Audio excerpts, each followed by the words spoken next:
Let's now look at applications of how we use derivatives. So the derivative tells us, given a function, it tells us the slope at any given point. So this is an example of the function f of x is equal to negative x squared. So we'll draw in our coordinates. Looks something like that. So here's f of x, and here's x. So if I want to find the derivative at this point here, which is when x is equal to negative 2, well, what I'm doing is I'm trying to find the slope at this given point of that tangent line. So the way I do that is I take f prime of x, which is equal to, according to the power rule, negative 2x.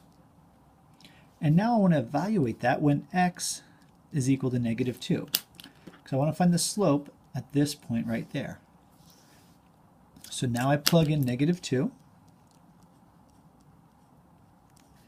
And therefore, that slope is 4. Meaning the slope of this red line here is, as x goes over 1, f of x will go up by 4.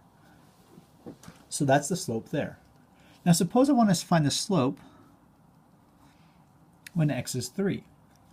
Well, that's finding the slope of the tangent line, what we call the derivative, when x is 3. So I again look at f prime of x, which is negative 2x, and I evaluate that when x is 3. And so the derivative will tell me the slope of this red line there. Well, that equals negative 2 times 3, which equals negative 6. So the slope of this red line, for every 1x that I go over, f of x will decrease by negative 6.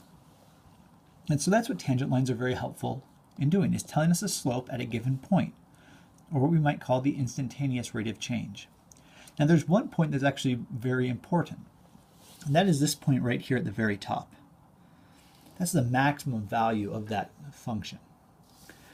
And the slope there, as you notice, that tangent line, that's where the slope is 0. And so to find that x value is going to be very similar to what we've been doing. We take f prime of x, and we simply set it equal to 0. And that'll tell us the maximum, or if it's the other facing curve, or a minimum.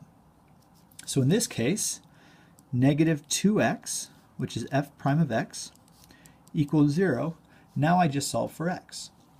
So x is 0 after I divide by each side by negative 2. Meaning that when x is 0, that's the maximum point of that curve, or a relative extrema of that curve.